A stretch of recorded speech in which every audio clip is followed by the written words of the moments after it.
Hari ini kita akan melanjutkan tema C, subtema 3, pembelajarannya ke-5 dan ke-6. Dibuka bukunya, halaman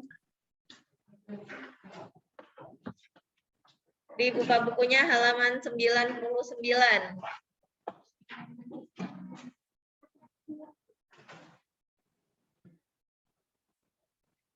Di halaman 99 udah dibuka? Mengidentifikasi penyakit yang mempengaruhi organ pencernaan manusia melalui survei. Nah, survei itu apa? Ada yang tahu?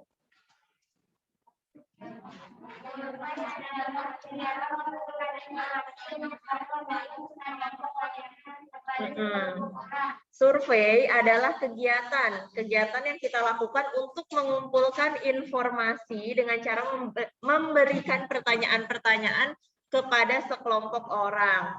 Survei dapat dilakukan melalui telepon, melalui surat, atau melalui tatap muka. Beberapa survei dilakukan dengan mewawancarai sekelompok orang. Nah, di sini survei itu adalah mengumpulkan informasi dari orang-orang, dari banyak orang, biasanya dilakukan untuk mengetahui sesuatu. Misalnya di sini untuk mengetahui penyakit organ pencernaan pada orang-orang, banyaknya mengalami penyakit apa. Nah, itu bisa kita tanyakan. Misalnya ada 10 orang, kita siapin pertanyaan-pertanyaan yang ingin kita tanyakan ke orang tersebut. Nah, survei itu bisa dilakukan melalui telepon, bisa via telepon, bisa juga via chat. Kalau sekarang biasanya dilakukan menggunakan Google Form. Kemudian bisa juga langsung tatap muka, bertemu dengan orang tersebut, langsung kita tanyakan. Nah, kemudian sebelum melakukan survei, akan lebih baik jika kamu menyiapkan hal-hal berikut. Yang pertama, tentukan responden atau orang yang akan kalian kumpulkan. Kita tentuin dulu orang yang mau kita tanya siapa saja, ada berapa orang. Nah, kemudian kita buat daftar pertanyaan yang berkaitan dengan informasi yang akan kalian kumpulkan. Nah, di sini di halaman 100 ada contohnya nih. Survei berbagai macam penyakit yang mempengaruhi organ pencernaan manusia. Identitas responden, identitas orang yang kita tanyakan, namanya siapa, kita catat, kemudian umurnya, alamatnya di mana. Nah, di sini ada beberapa pertanyaan. Yang nomor 1, apakah gangguan pencernaan yang pernah dialami responden? Nah, nanti setelah kalian tanya ke orang tersebut, kalian tulis jawabannya di kolom yang jawaban. Kemudian apa tindakan yang diambil oleh responden saat mengalami gangguan pencernaan? Bagaimana ciri-ciri gangguan pencernaan yang dialami? Apa penyebab gangguan pencernaan yang dialami responden? Apakah responden melakukan kebiasaan hidup sehat untuk mencegah gangguan pencernaan? Seberapa sering responden mengalami gangguan tersebut? Bagaimana cara responden mencegah agar tidak terserang gangguan tersebut kembali. Nah, jadi setelah kita tanya semuanya dan mendapatkan jawabannya, kita akan tahu berapa banyak orang yang terkena penyakit. Misal terkena penyakit mah ada berapa banyak, ada berapa banyak juga yang terkena penyakit diare, atau ada berapa banyak yang terkena penyakit sariawan dan sakit gigi. Nah, kita bisa tahu dari responden-responden yang sudah kita tanyakan melalui kegiatan survei. Paham? Paham. Kemudian, di halaman 102 menjelaskan tata cara menampilkan iklan. Nah, survei yang dilakukan tadi juga bisa digunakan untuk membuat iklan, misalnya untuk mengetahui informasi yang ingin disajikan dalam iklan. Kita memerlukan survei terlebih dahulu untuk mengetahui informasi yang ingin disajikan. Nah, kemudian di sini ada tata cara menampilkan iklan.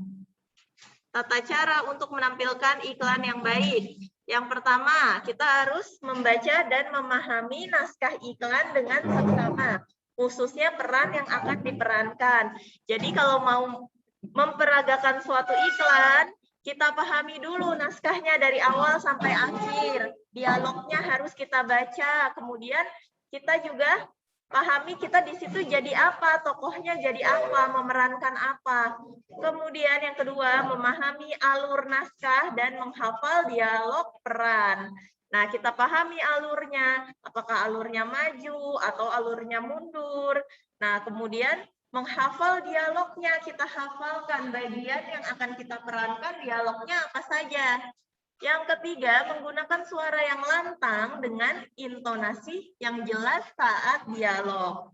Saat memerankan suatu iklan harus menggunakan suara yang lantang dan jelas. Seperti iklan-iklan yang ada di televisi yang kita saksikan, itu suaranya jelas dan lantang, sehingga yang menontonnya bisa tahu apa yang mereka ucapkan.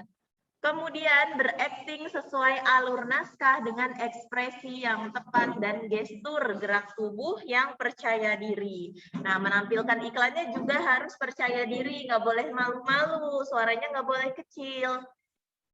Kemudian menggunakan perlengkapan yang mendukung peragaan iklan atau peran yang dimainkan. Nah, perlengkapannya misalnya mau mempromosikan susu, berarti harus properti yang digunakannya adalah susu. Misal mau memperagakan iklan mie instan, berarti harus menggunakan mie instan juga. Kemudian melakukan kontak mata dengan penonton. Nah, saat memperagakan iklan, kita harus melihat penonton yang menyaksikan, harus menghadap ke depan. Memperhatikan posisi tubuh dengan arah pandangan penonton. Nah, ini seperti tadi harus menghadap ke penonton, tidak membelakangi penonton saat memperagakan iklan. Paham? Nah, kemudian ada mempraktekkan iklan yang sudah dibuat. Di halaman 108.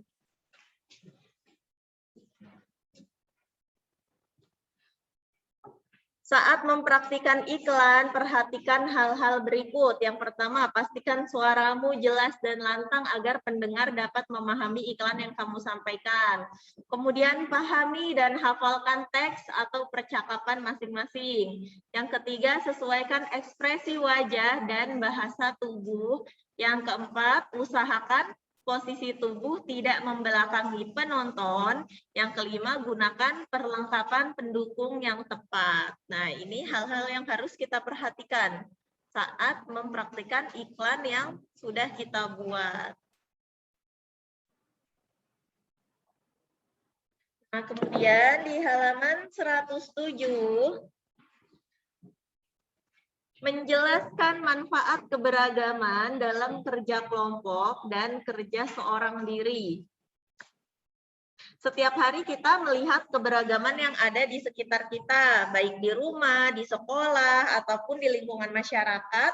Keberagaman itu bisa berupa keahlian, bisa ide, bisa juga karakter yang ada di individu.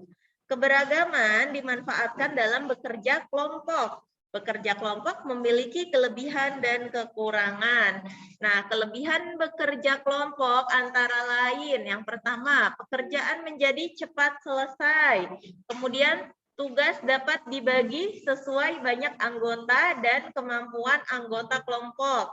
Yang ketiga, dapat diskusi tentang hasil pekerjaan. Nah, kekurangan dari kerja kelompok apa? Yang pertama, akan ada perbedaan pendapat antar anggota kelompok. Kemudian, waktu dan tempat pengerjaan harus disepakati oleh semua anggota. Yang ketiga, harus ada yang mengalah dalam diskusi. Nah, bekerja seorang diri juga memiliki kelebihan dan kekurangan. Kelebihan bekerja seorang diri dapat mengerjakan tugas kapan saja dan di mana saja. Yang kedua, tidak harus menunggu teman yang lain. Yang ketiga, tugas diselesaikan sesuai kemampuan atau keinginan. Kemudian kekurangannya dari bekerja seorang diri, pekerjaan tidak cepat selesai, tidak dapat bertukar pendapat orang lain, dan kemampuan atau hasil kerja terbatas. Nah, jadi kalian lebih suka bekerja kelompok atau bekerja sendiri? Iya, karena kalau bekerja kelompok, pekerjaannya akan lebih cepat selesainya. Kemudian bisa bertukar pendapat juga. Tapi kalau bekerja kelompok harus menghargai perbedaan pendapat yang ada di kelompok kita. Misalnya teman kita menyampaikan sarannya, itu harus kita dengarkan. Kemudian membuat gambar karya seni rupa Nusantara.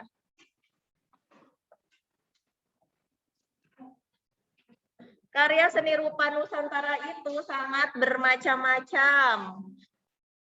Tidak hanya dari kain saja, ada juga yang kemarin ada topeng, ada ukiran. Nah, sebagian besar pembuatan karya seni rupa daerah memerlukan keterampilan tangan. Salah satu jenis karya seni bisa berbeda-beda motif hiasnya. Setiap karya seni memiliki ciri khas sendiri. Perhatikan contoh berikut ini. Di halaman 103, yang pertama ada motif tenun. Nah, walaupun sama-sama tenun, ini memiliki motif yang berbeda-beda. Yang pertama ada batik tenun ikat Toraja. Kemudian yang kedua ada tenun ulos Sumatera Utara. Nah, yang ketiga, yang paling mahal ini tenun songket Pandai Sike Minangkabau. Ada yang itu harganya berapa, Bu? Ada yang orang Minangkabau. Harganya yang ini, yang tenun songket Pandai Sike itu bisa sampai 2 atau 3 juta. Kalau yang batik tenun ikat Toraja ini lebih murah. Ini ada yang 100.000, ada yang 200.000. Kalau yang tenun ulos Sumatera Utara ada yang sampai 600.000. Gitu.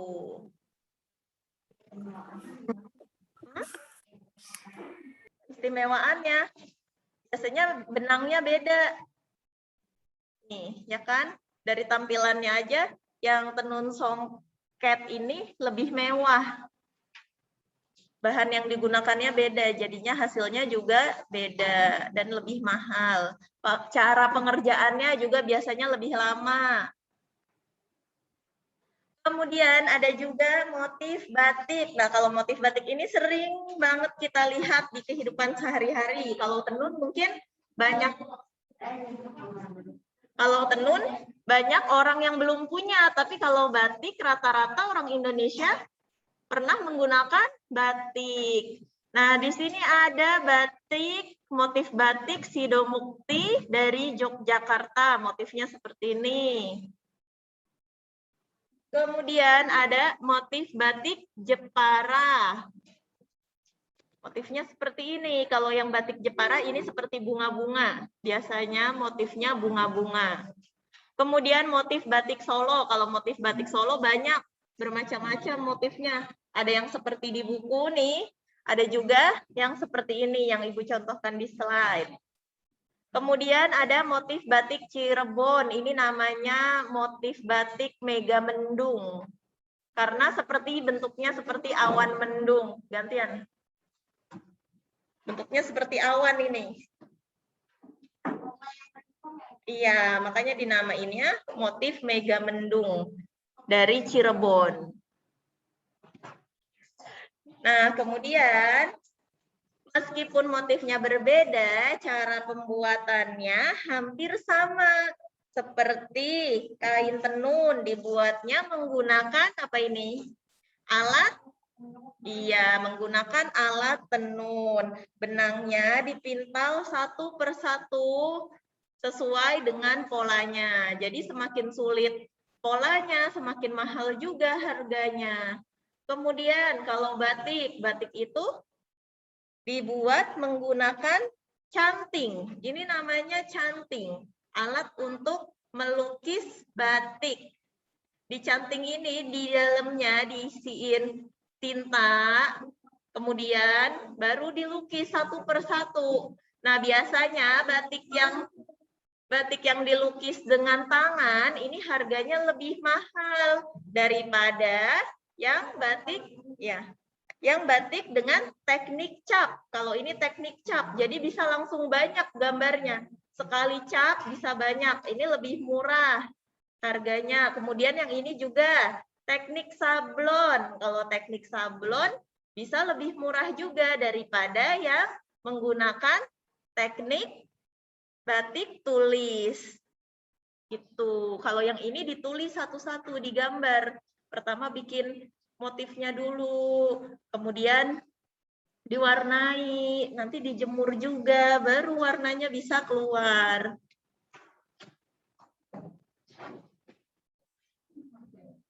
Kemudian motif karya seni rupa Nusantara.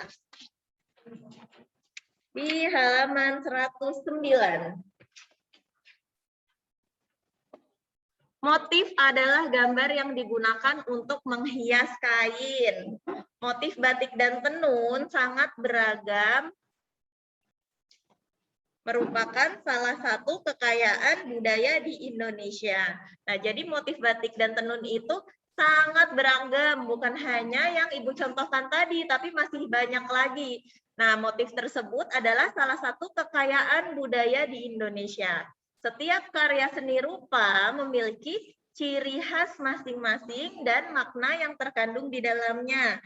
Nah, di sini di buku ada contohnya motif batik kawung. Motif batik kawung menyerupai buah kawung atau buah kolang-kaling. Tahu buah kolang-kaling? Iya, yang biasa. Yang nggak masuk, Fatimah. Udah ya, Fatimah doang. Iya, masuk. Iya. Nah, bentuknya itu seperti buah kolang-kaling yang tertata rapi. Juga menyerupai 4 helai daun bunga teratai yang merekah. Bunga teratai melambangkan umur panjang serta kesucian. Nah, di sini ada contoh-contohnya juga nih motif batiknya yang seperti tadi Ibu contohkan. Ini memiliki arti masing-masing. Sudah selesai pembelajaran kita hari ini. Ada yang kurang paham? Ada yang mau ditanyakan? Ada yang mau ditanyakan? Paham semua?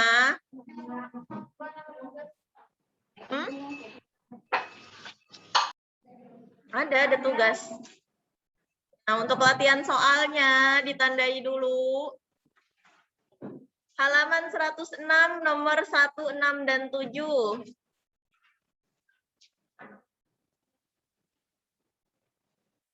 Ayo yang di rumah ditandai.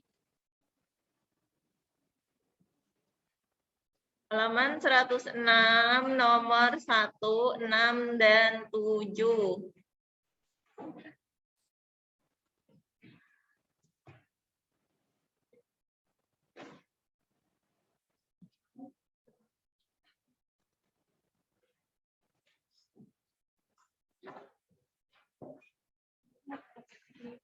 Kameranya dinyalain ya yang di rumah. Kemudian halaman 101, nomor 1 dan nomor 2. 111. Nomor 1 dan nomor 2.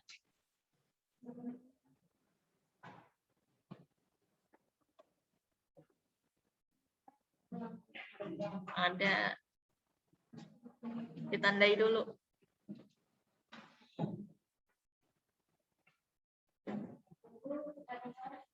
Siapa nih coret-coret?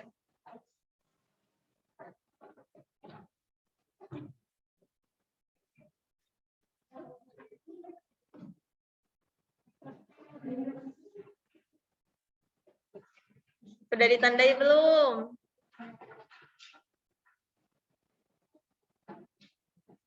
Yang di rumah sudah ditandai belum? Sudah. Sudah.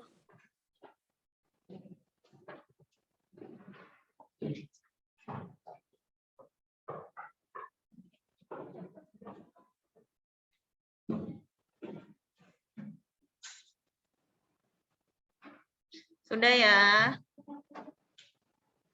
Untuk ulangan hariannya didengarkan.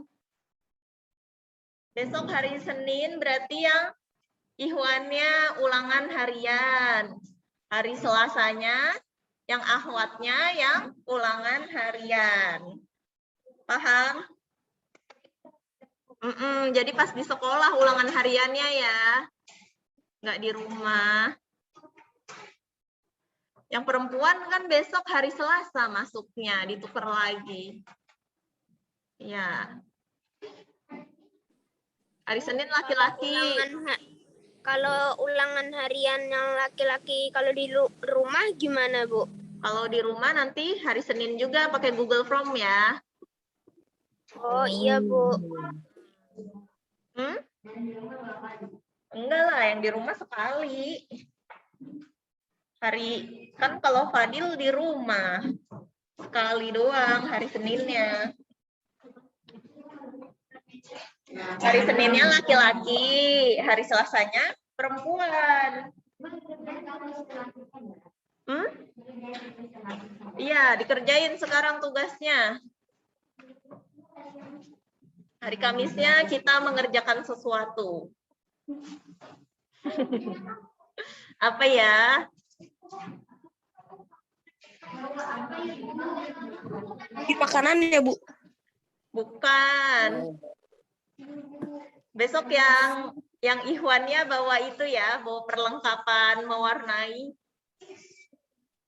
Yang awatnya juga di rumah disiapkan perlengkapan mewarnai, alat mewarnainya disiapkan, penggaris juga boleh bawa, pensil, penghapus, jangan lupa. Kita mau membuat sesuatu. Enggak lah, besok. Dikasih tahunya besok, disiapin dulu alat-alatnya. Iya. Hari apa, Bu? Hari Kamis. Kalau yang Ikhwan kan besok masuk, jadi dibawa ke sekolah alat-alatnya. Kalau yang Ahwat dipersiapkan di rumah.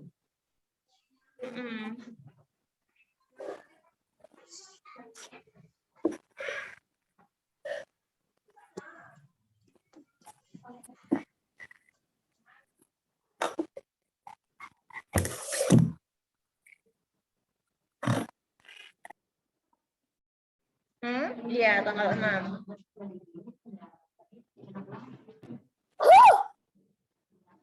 Ayo dikerjain, langsung dikumpulin tugasnya.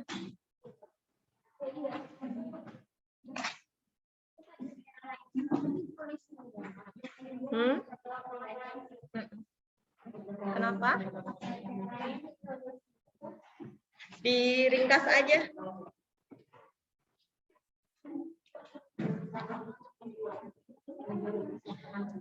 Tata cara menampilkan iklannya diringkas aja, ditulisnya, di buku tulis ya, dikerjainnya biar sekalian semuanya.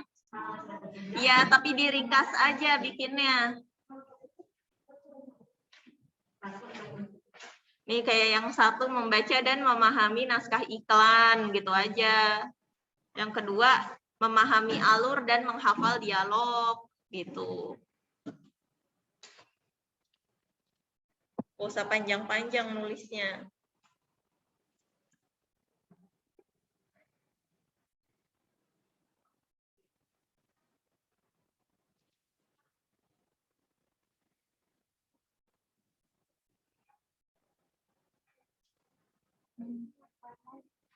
Ada yang ke kamar mandi nanti.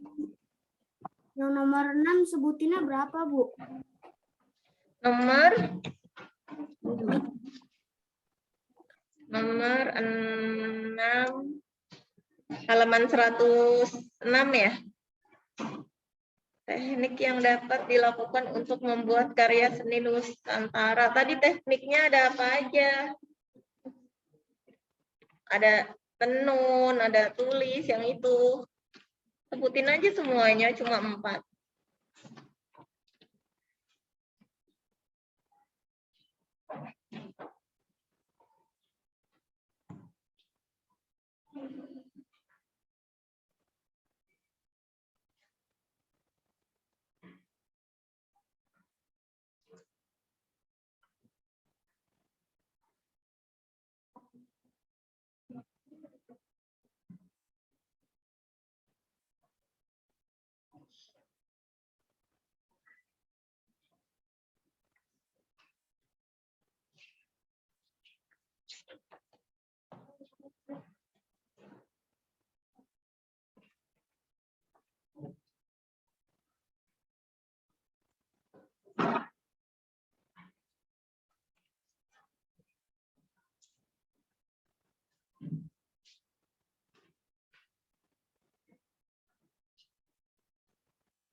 Salam.